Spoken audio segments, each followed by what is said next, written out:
지난주에 이어서 2차 인구조사 마지막 결산을 하는 마무리 시간을 갖도록 하겠습니다. 이 오늘 본문에서 읽은 민수기 26장 52절에서 65절은 크게 세 가지 내용으로 구별되어 있다고 말씀을 드렸어요. 제일 먼저 52절에서 56절까지는 땅 분배에 대한 원칙. 그렇죠? 땅 분배의 원칙 기억하시나요? 첫 번째는 인원수대로 땅의 넓이가 정해졌습니다. 그리고 위치는 제비뽑기로 정했습니다. 그래서 이 원칙이 그대로 적용되는 내용이고, 두 번째는 레인의 인구수 계수한 내용이 담겨져 있죠. 57절에서 62절까지 기록이 되어 있습니다. 그리고 세 번째는 마지막으로 64절, 65절에 광야에서 죽은 자, 그리고 광야에서 살아남은 자에 대한 기록이 남겨 있습니다. 이 세 가지를 종합하여서 말씀을 드렸는데, 지난주에 주로 땅 분배 원칙에 대해서 말씀을 드리다 다 못 드리고 끝났어요. 그래서 땅 분배 원칙에 대한 마지막 마무리를 드리고, 오늘은 레인 계수 이야기와 광야에 죽은 자와 살아남은 자에 대한 이야기로 말씀을 마무리하려고 합니다. 어쨌든 결론적으로 보면 오늘 이 본문에서 이스라엘 백성들은 지금 어디에 서 있냐면 가나안 목전에 서 있다는 사실이에요. 계속 누차 말씀드렸지만 광야의 결산이 어떠했느냐에 따라서 그들이 가나안에서 받을 축복의 양이 달라졌다는 사실이에요. 그러니까 이 광야라는 어찌 보면 인생의 쓴맛과 같은 이곳이 영적으로 보면 얼마나 중요한 곳인지 우리는 다시 한번 깨달아야 합니다. 대부분 광야는 없어졌으면 좋겠고, 사라졌으면 좋겠고, 또 짧았으면 좋겠고, 또 뭔가 그냥 큰 어려움 없이 살짝 지나갔으면 좋겠고 하는 게 모든 인간의 본성의 마음이면 틀림없습니다. 그러나 우리가 오늘 이 본문의 말씀을 계속 상고하면서 느끼는 것은, 우리가 짧기를 원하고 별일 없이 지나기를 원하고 또 나에게 큰 고통 없이 지나가기를 원하는 것은 어찌 보면 인간의 당연한 마음일지 모르지만, 그것이 결코 쉽게 지나갔다고 가나안의 축복이 결정되지 않는다는 사실이에요. 중요한 건 뭐예요? 어렵게 광야를 지나갔던, 살짝 지나갔던, 중요한 건 광야를 얼마나 잘 지나갔냐 하는 거예요. 얼마나 하나님과 동행하며 잘 지나갔는가.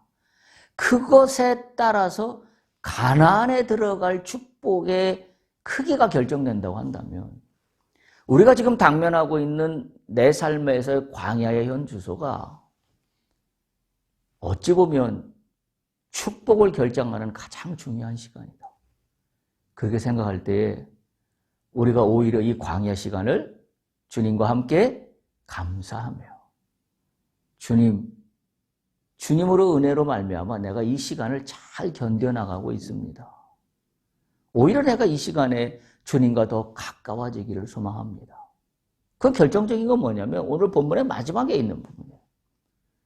다 죽었는데 여호수아와 갈렙만 살아남았더라.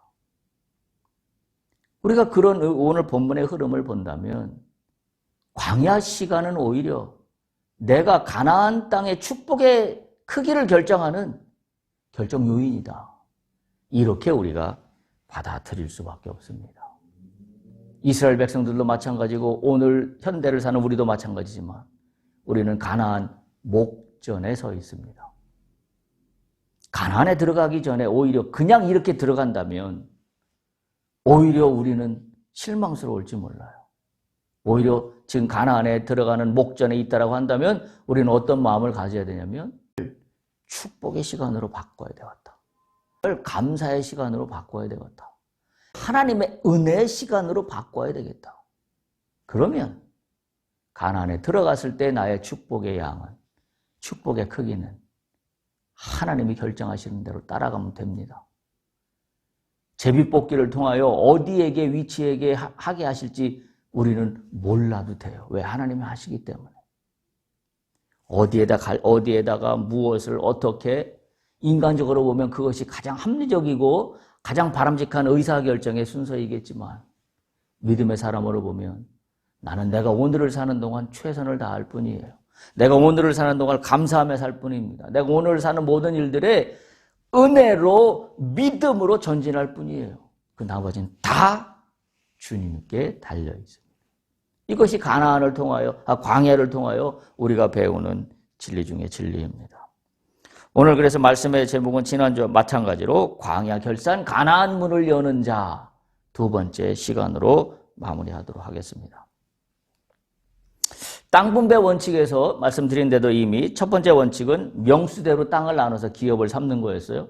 이미 우리가 말씀을 통하여 알 수 있습니다. 53절, 54절 돼 있어요. 참 인원수에 따라 나눈 자는 말씀이 참 어찌 보면 우리의 마음을 더욱더 동염하게 하는 마음입니다. 그죠? 54절 보면 수가 많은 자에게는 기업을 많이 줄 것이요 수가 적은 자에게는 기업을 적게 줄 것이니 그들이 계수된 수대로 각기 기업을 주라. 그게 첫 번째 땅 분배의 원칙이었습니다. 두 번째는 땅을 말씀드린 대로 제비 뽑아서 결정했습니다. 넓이는 인원수에 따라 결정했을지 모르지만 위치는 제비를 뽑아서 결정했다는 얘기는 다른 말로 표현하면 하나님의 주권적 결정에 맡겼다라는 의미입니다. 그곳이 산간지대이건 평야지대이건 또는 광야지대이건 해안지대이건 그게 문제가 되지 않는다는 사실이에요. 인간적으로 보면 그게 문제가 됩니다. 산간지대보다는 평야지대를 갖기를 원하고 광야지대보다는 옥토의 땅을 갖기를 원하는 게 인간들의 관심입니다. 제비뽑기의 관심은 뭐냐면 오직 하나님의 뜻에 달려있다. 그러면 어떻게 돼야 돼요? 내가 산간지대를 받았든 평야지대를 받았든 해안지대를 받았든 또는 광야지대를 받았든 또는 옥토의 땅을 받았든 그 모든 것은 주님의 은혜로 되는 것이다. 그리고 그것이 내가 어떻게 받았든 간에 산간지대는 버려진 땅이요 광야지대는 버려진 땅이 아니라 주님이 함께 하시냐 때마다 시마다 내려주시는 단비와 이슬비와 그 은혜로 말미암아 오히려 축복의 땅으로 바뀐다는 사실. 반대로 얘기하면 내가 평야지대를 받았다 하더라도 하나님의 주권적인 그 은혜의 믿음의 행보가 없다라고 한다면 평야지대를 받았어도 그 땅은 저주의 땅이 되고 맙니다. 따라서 제비뽑기는 그와 같은 것을 우리에게 알려주고 있습니다. 땅 분배의 오늘 세 번째 원칙입니다. 지난주에 말씀 안 드린 건데요. 땅 분배의 원칙은 그러니까 세 가지가 있는 거예요. 첫 번째는 말씀드린 대로 인원수에 따라 넓이가 결정되고 두 번째는 제비뽑기에 따라 위치가 결정되는데 세 번째는 뭐냐면 55절 뒷부분에 있습니다. 오직 그 땅을 제비뽑아 나누어 어떻게 하라는 거냐면 그들의 조상 지파의 이름을 따라 얻게 하라. 여기에 우리가 주목해야 됩니다. 그들 조상 지파의 이름을 따라 땅을 얻게 하라. 그러니까 이 말만 부르면 뭐예요? 땅은 나 혼자 동떨어져서 나에게 주어진 땅이 아닙니다. 내가 소속되어 있는 조상 지파의 이름을 따라 얻게 된 땅입니다. 이름이라는 것은 그 사람의 인격과 사회적인 활동상 또는 전삼 이런 것을 집약적으로 대표하는 게 이름이었어요.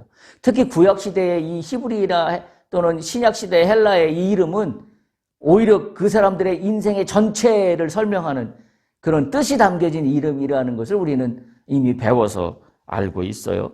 특히 구약식 성경에서의 이름은 대단히 큰 영적인 의미를 갖고 있는 게 이름입니다.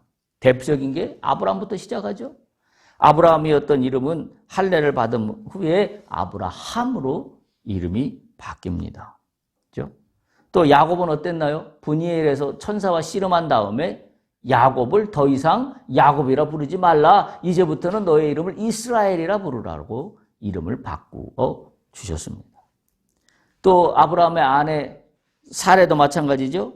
사레는 소위 백세 또 다 되어 아이를 얻게 되면서 하나님이 예언하실 때 웃었다 그랬죠.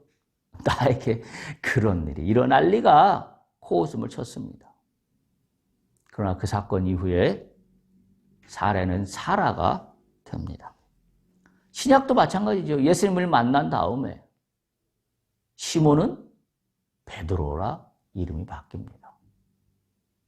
주님을 만난 자들마다 주님의 역사 가운데 그들의 믿음이 헌신된 자들마다 그리고 그 믿음에 헌신된 걸 통하여 주님의 열매가 맺어진 자들마다 그들의 이름이 바뀌었습니다. 그러니까 이름이라는 것은 얼마나 성경에서 중요한 의미를 갖는지 알 수가 없습니다. 오늘 본문에서 조상 지파의 이름을 따라서 땅을 얻게 하라고 하는 말씀은 바로 아브라함의 하나님, 야곱의 하나님, 이삭의 하나님의 전통으로 내려오는 나의 하나님이라는 이야기예요. 그냥 뚝 떨어져서 나에게 주시는 땅이 아니라 조상 지파의 이름을 따라 땅을 얻게 하라는 얘기는 아브라함부터 시작하는 조상 대대로의 그들이 섬겼던 그 하나님, 그 하나님이 오늘 나의 하나님인 것을 인정하는 거예요. 그게 조상 지파의 이름을 따라 땅을 얻게 하는 그와 같은 의미입니다. 따라서 이 땅은 개인 각자에게 또는 종족 하나하나 독립적으로 주어지는 이름이 아니라 하나님이라는 큰 공동체 안에 주어지는 나의 땅입니다. 하나님 나라 안에 있는 내 몫이에요. 하나님 나라와 상관없이 그저 나에게 육신적으로, 물질적으로 주어진 땅이 아니라는 거예요. 이거 우리가 영적인 의미를 잘 이해해야 합니다. 오늘 내가 어떤 일들을 누리고 있어요? 내가 어떤 일들을 하고 있어요? 내가 어떤 은혜들을 받고 있어요? 내가 어떤 사업을 하고 뭘 하면서 내가 진행되고 있어요? 그게 동떨어져 있는 어떤 실체가 아니라 어떤 생각을 가져야 되냐면 이 모든 것은 하나님 나라에서 주어진 나의 몫입니다. 우리가 그 관점을 잊지 않아야 합니다. 그래서 이 땅은 종족별로 가문에게 주어지는 공동체 유산의 성격을 갖고 있고 더 직접적으로는 그 유산의 정체성은 하나님입니다. 그리고 그 유산이 소속된 곳도 또한 하나님 나라 가운데 일부라는 사실이에요. 그러니까 내가 어디에 소속돼 있나라는 걸 이야기해 주는 게 종족 지파별로 가문별로 그 이름을 따라 땅을 얻게 하는 의미다. 이렇게 해석할 수가 있습니다. 구약성경에서 이 이름이 얼마나 중요하냐면 여러분 구약성경을 보면 그런 말이 반복돼요. 누가 죽었다 그러면 단지 아무아무에게가 그 명을 다 살고 죽었다 이렇게 끝나는 것이 아니라 어떻게 표현되고 있냐면 누구의 조상을 따라 그렇게 표현되죠. 누구의 조상을 따라 죽었다. 그런 표현들이 계속해서 진행되고 있다라는 사실이에요. 결국 한 개인의 존재는 그 개인으로만 끝나는 것이 아니라 그가 속한 가족, 가문, 그 지파, 그 공동체 영역 가운데 속해 있다. 우리로 얘기하면 우리는 나 아무개 개인별로 주어진 개개별의 몫이 아니라 그 이전에 우리는 어디에 속해 있다? 하나님 나라 안에 속해 있다. 하나님의 자녀, 특히 신약 시대에 와서는 아버지를 아버지라 부르는 자마다 다 주의 자녀로 인정해 주셨습니다. 우리는 주님의 자녀로서의 한 사람인 것을 그런 의미를 담고 있다는 사실이에요. 따라서 이와 같은 관점들을 볼 때 우리는 중요한 사실을 발견하게 되는데요. 한 세 가지 정도 중요한 사실이 있어요. 첫 번째는 이 분배된 땅은 단순한 한 세대를 위한 것이 아니라 하나님의 언약을 맺고 사는 이스라엘 백성들에 대한 영원한 세대를 위한 것이다. 이 사람에게만 주었다 그러면 굳이 조상의 이야기를 들먹거리지 않아도 될 거예요. 결국 뭐예요? 하나님의 언약을 맺고 사는 이스라엘을 위한 영원한 세대를 위한 땅이 지금 현재 나에게 잠깐 위탁되었다라는 그런 의미로 봐야 됩니다. 두 번째로 이스라엘이 가나안 땅을 얻은 것은 내가 잘해서 얻은 게 아니라 조상들과 언약을 맺었던 하나님의 그 약속에 대한 신실하심 때문에 내가 그 땅을 얻었다는 사실. 그러니까 내가 이것이 내가 나에게 주어졌다고 내 거라고 이야기할 수 없는 것들입니다. 그래서 이 땅은 내 것이라고 내 것이 아닌 거예요. 엄밀히 말해서. 이스라엘 전체 세대를 위해서 잠깐 지금 이 시간 속에 나에게 주어진 거라는 그런 이야기입니다.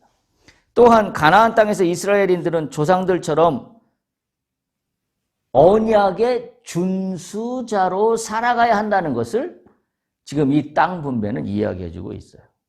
조상의 이름을 따라서 땅을 얻게 한다는 얘기는 조상들이 하나님의 받은 언약을 가지고 그것을 준수하면서 살려고 했던 그 조상들처럼 이제 나도 이 땅을 통하여 앞으로 언약에 준수하는 사람으로 살아가야 된다라는 의미를 갖고 있는 게 이 조상의 이름을 따라 땅을 얻게 하겠다라는 말씀 속에 담겨져 있는 겁니다. 그러니까 내가 땅을 분배받게 되었다는 사실은 나 개인의 어떤 재산의 어떤 그 획득의 그런 목적이 아니라 이건 하나님의 언약이 그분의 신실하심 때문에 지금 잠깐 나에게 위임되어 내가 위탁 관리하도록 이 땅이 나에게 주어져 있다는 사실이에요. 그건 오늘 우리가 하고 있는 우리의 일들과 똑같은 개념입니다.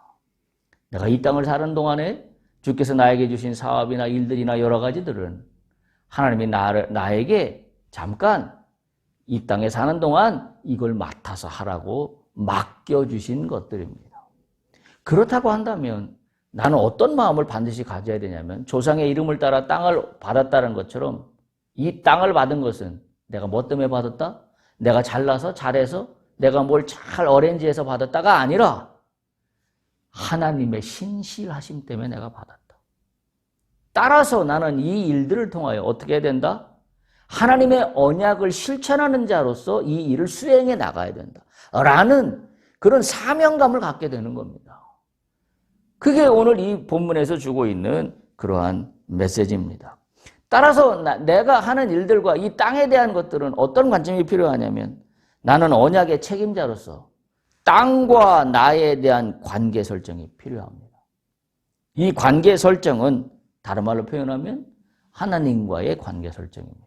왜? 그분의 신실하심 때문에 주어진 이 땅이라면, 그리고 이 땅을 관리해야 될 책임이 나에게 있다면 땅과 나 사이의 관계는 하나님과의 관계로 나의 땅과의 관계가 성립되어 있다. 다른 말로 표현하면 내가 이 땅에서 하고 있는 모든 일들과 사업의 모든 것들은 나와 사업과만의 관계가 아니라 나와 사업과의 관계 속에 하나님과의 관계에 따라서 이 사업과의 관계가 연결되어 있다.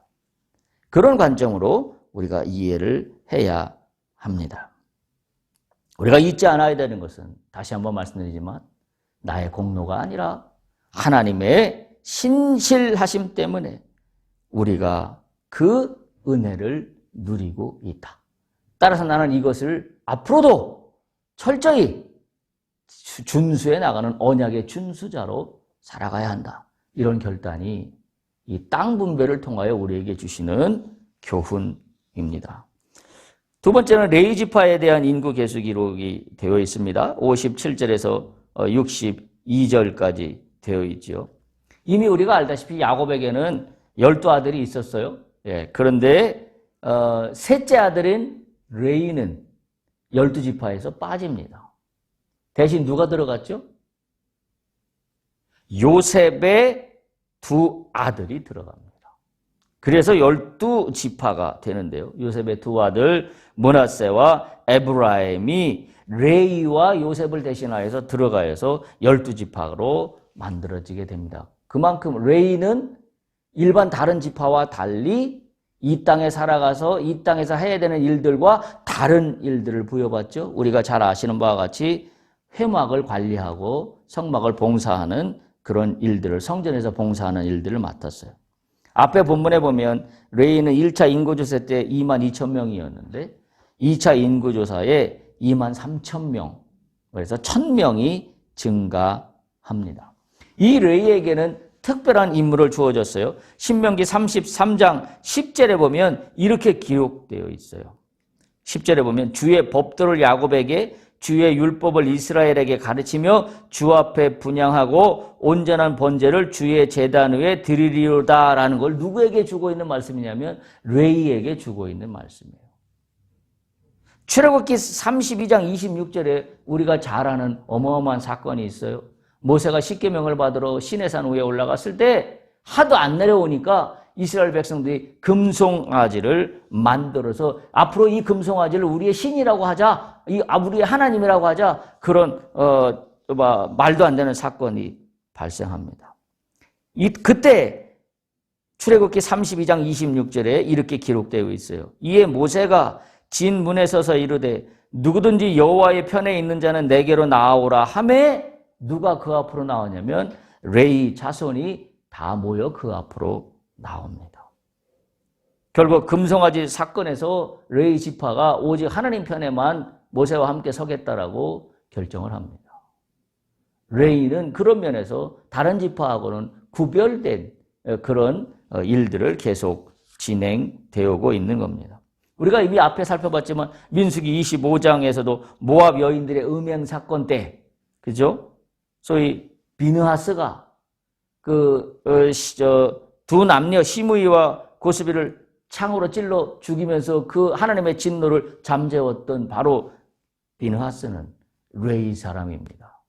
그만큼 레위는 하나님의 뜻과 하나님의 법도를 준수하고 준행하는 자로서의 이스라엘 백성 가운데 역할을 담당하고 있던, 그러니까 성전을 관리한다는 것은 그의 삶 자체가, 그의 생각 자체가 다른 일반 백성들하고는 구별돼야 된다는 것을 오늘 레위를 통해서 우리는 발견할 수 있게 됩니다. 결국 이 일을 통하여 레위인들은 성막을 하나님 앞에서 가까이 관리할 수 있는 특권이라고 하면 특권을 얻게 됩니다. 왜? 다른 사람들은 이미 성막에 들어가면 다 죽게 되었습니다. 그러나 레위만큼은 그 성막 일을 할 수 있도록 하였습니다. 그리고 이 레위인들에게는 11조로 생활할 수 있는 특권을 이들에게 허락합니다. 그래서 가나안 땅 분배에서 제외됩니다. 결국은 각 지파들이 성전에 드리는 11조를 통하여 레위인들은 그것이 자신들의 이 땅에서의 기업으로 살아갈 수 있도록 그렇게 되어 있는 겁니다. 민수기 18장 21절에서 24절까지 그 말씀이 기록되어 있는데 특히 23절에 보면 이렇게 기록되어 있어요. 레위인은 회막에서 봉사하며 자기들의 죄를 담당할 것이요 이스라엘 자손 중에는 기업이 없을 것이니 이는 너희 대대의 영원한 율례라. 24절 이스라엘 자손이 여호와께 거제로 드리는 11조를 레위인에게 기업으로 주었으므로 이렇게 기록되어 있습니다. 따라서 레위인들은 하늘의 일의 임무를 맡은 사람이면서 동시에 이 땅에서의 기업은 11조를 통하여 이 땅에서의 삶을 영위할 수 있도록 그렇게 성경에 기록이 되어 있습니다. 더군다나 오늘 본문 2차 인구조사에서 바로 레위인의 임무가 또 주어졌어요. 인구 계수를 누가 했냐면 모세와 엘르아살이 합니다. 결국 레위인들이 하고 있다라는 이야기입니다. 레위인의 인원수는 1,000명 정도 증가했어요. 어찌 보면 큰 변동이 없습니다. 레위는 육적으로 여러 가지로 미흡한 일도 야곱 시대에는 있었어요. 사건에 휘말리기도 했었습니다. 그럼에도 불구하고 이들은 가나안으로 들어가 역시 성막을 관리하는 동일한 임무를 부여받게 됩니다. 땅의 기업을 받지 않는 대신에 성전을 관리하는 일을 받습니다. 레위인들이 가나안으로 들어간다는 이야기는 어떤 영적인 의미를 가지고 있을까요? 우리가 오늘 살펴봐야 될 문제입니다. 바로 이스라엘 백성들, 이스라엘 공동체의 정체성의 문제를 레위인들이 한 몫으로 이 땅에서 책임지고 있다는 사실이에요. 왜냐하면 이스라엘 백성들의 사는 방법은 성막 중심의 삶이기 때문이에요. 다른 어떤 거의 중심에 있는 게 아니라 그들의 삶의 중심에 성막이 있기 때문입니다. 오늘 사는 우리도 마찬가지입니다. 가나안 문을 여는 자가 누구인가 하면 예배 중심의 삶을 사는 사람입니다. 지금 이스라엘 백성들 포함하여 레인 모두는 가나안으로 들어가는 사람들은 바로 이 제1원칙에 위배되지 않아야 하는 사람들이에요. 그래서 우리가 알다시피 10계명에도 나 외 다른 신을 두지 말라라고 하는 제1계명이 바로 그런 의미가 있는 거죠. 가나안 문을 여는 자는 예배 중심의 삶을 사는 사람이고, 예배 중심의 삶을 산다는 것은 무엇을 말하는 거냐 하면 하나님 제일주의로 사는 사람을 말합니다. 그게 예배 중심의 삶입니다. 하나님 제일주의로 산다는 것은 무엇을 말하는 거냐 하면 자신의 인생의 주권이 자기에게 있는 게 아니라 하나님에게 있음을 믿음으로 고백하며 달려가는 자들을 이야기하고 있는 겁니다. 이 예배 중심적인 삶으로 산다는 것이 결코 쉽지 않습니다. 여러분 에스라서에 보면 1차 귀환 다음에 2차 귀환 이야기가 담겨 있어요. 1차 귀환 다음에 2차 귀환까지 60년의 세월이 흐릅니다. 여러분 뭐 성경을 읽어서 다 기억하시지만 바벨론에서 포로에 있을 때 소위 고레스 왕에 의해서 칙령이 내려져서 1차 귀환이 시작이 돼요. 그리고 나서 아닥사스다 왕에 의해서 그 2차 귀환이 본격적으로 실행이 되는데 그 갭이 60년이에요. 이들이 특히 아닥사스다 왕은 2차 귀환을 지시하면서 그가 우연히 고레스 칙령을 발견해서 이스라엘 백성들 전체를 니네 땅으로 돌아가서 성전을 지어라, 재건하라라고 바사의 아닥사스 왕이 명령함으로 2차 귀환이 이루어져요. 그러면서 각종 성전 건축에 필요한 모든 물건, 재물 다 지원해 줍니다. 물론 아닥사스 왕이 하나님을 향한 믿음이 뛰어났기 때문이 아닙니다. 그가 원하는 건 단 하나였어요. 고레스 왕의 칙령을 발견해서 그걸 자기가 실행하는 거였고, 또 한 가지는 내가 이렇게 함으로써 나의 왕권에 안녕이 있기를 기원하는 마음으로 그건 했어요. 그러나 하나님은 그걸 사용하셨어요. 어쨌든 이들이 이스라엘 땅으로 복귀를 하면서 기뻐 주님을 찬양했습니다. 그리고 성전을 재건해요. 그리고 60년이 흐릅니다. 무슨 일이 일어난지 아세요? 에스라서에 그 기록이 되어 있어요. 에스라서 9장, 10장에. 무슨 일이 일어났냐면 제사장, 레위인은 말할 것도 없고 일반 12지파 종족들이 골고루 이방 여인과 통혼합니다. 제가 왜 이런 말씀을 드리냐면 예배 중심의 삶을 살다는 것이 영적인 개념이 아니라는 거예요. 분명히 성경 말씀에 하나님은 그 땅에 들어가거든 이방 여인들과 통혼하지 말라고 그랬어요. 이유는 뭐예요? 이방 여인들이 자기가 섬기는 우상을 갖고 오게 돼 있어요. 그러면 이스라엘 백성들이 선민으로서 하나님의 정체성이 완전히 무너져 내립니다. 근데 그 일이 일어난 거예요.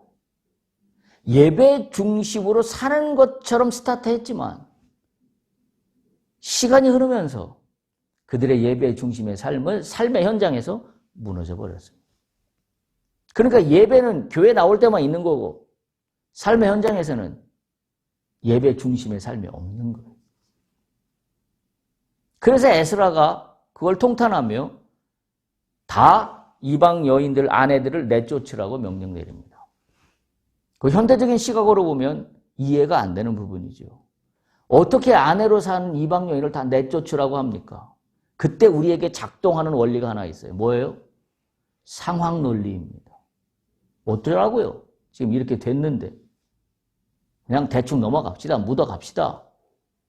그게 우리의 논리예요. 제가 이 말씀을 드리는 이유는 그걸 논리적으로 신학적으로 여기서 설명하려고 하는 건 시간이 없어서 안 되는 일이고 제가 말씀드리고자 하는 건 딱 이거 하나예요.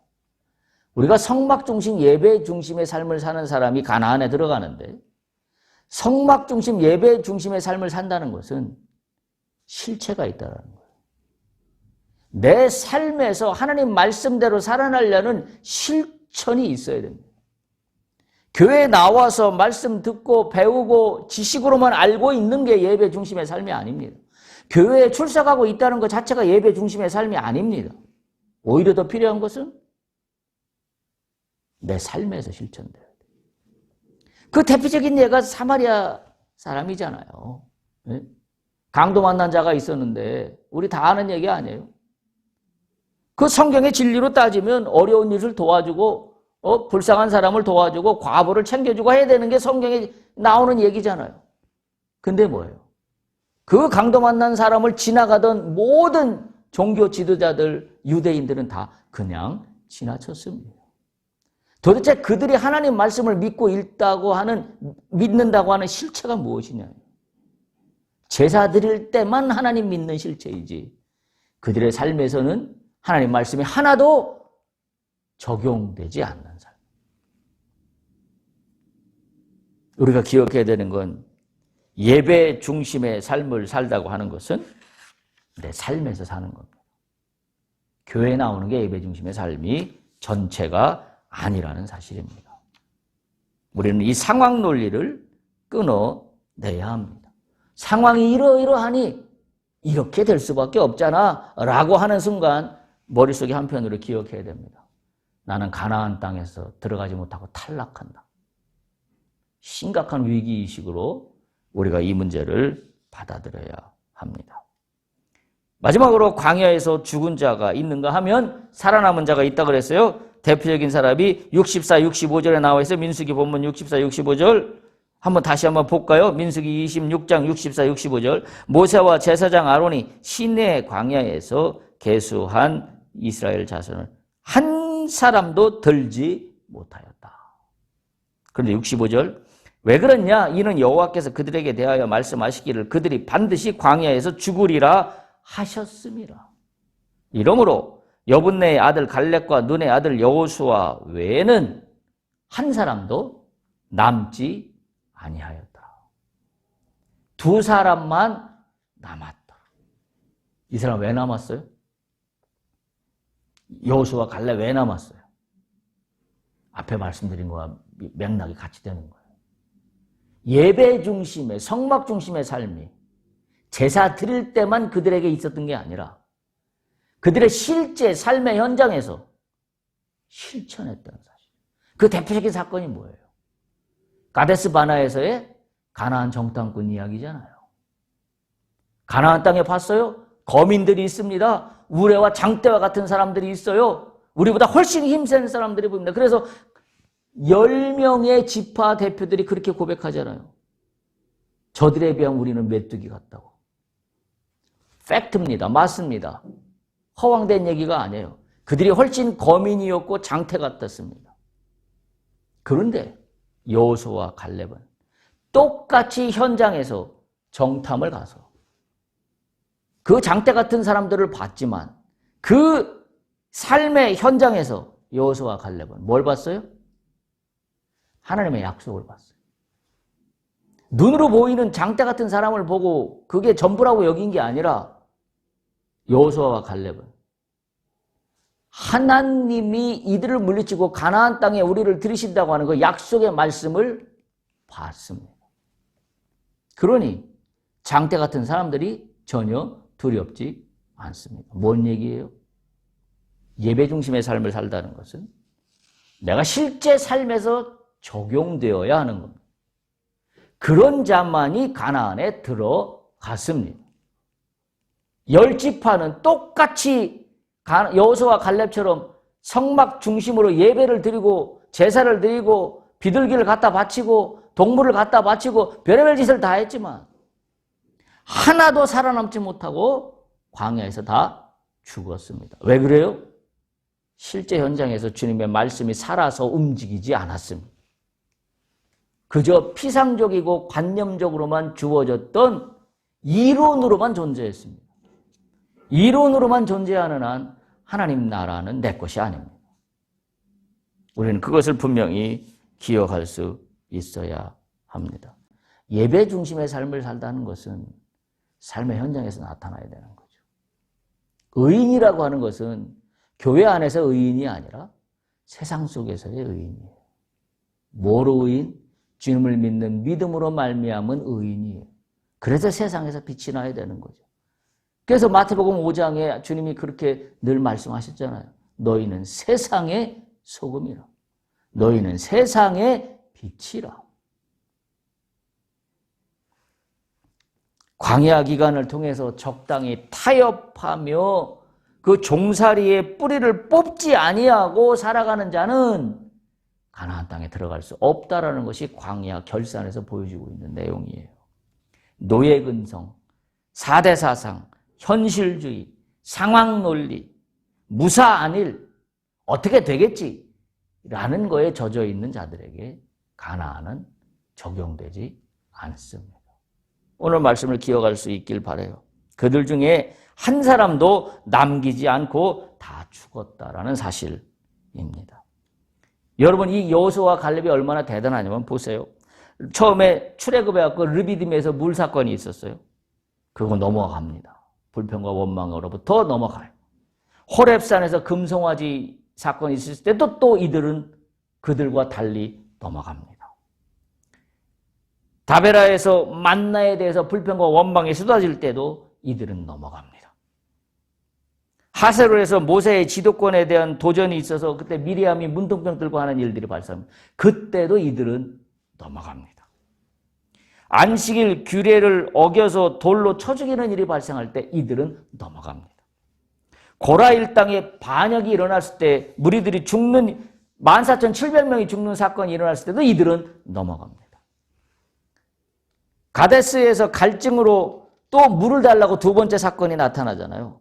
그때도 이들은 넘어갑니다. 오랜 여정에 거쳐서 음식에 대한 원망이 막 습관적으로 나올 때 불뱀 사건이 나타납니다. 그때도 이들은 여호수아와 갈렙은 넘어갑니다.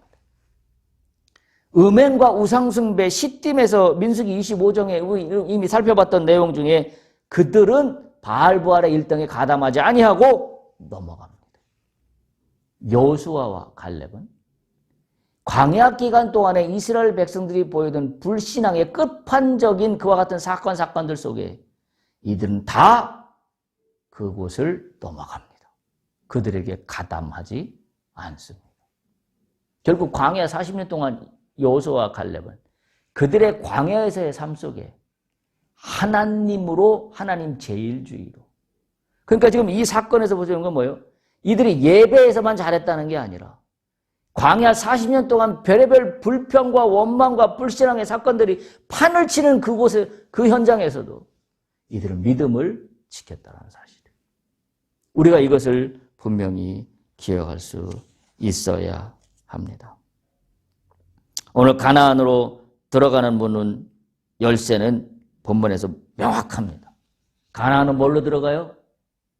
하나님의 약속을 믿는 믿음으로 들어갑니다. 할렐루야. 나의 공로를 내가 어떻게 믿어요? 교회에 와서는 신실한 신자인데 세상에서는 누구보다도 치사한 인간으로 살아간다고 한다면 전혀 다른 문제입니다. 가나안은 하나님의 영적 원칙에 따라 들어갑니다.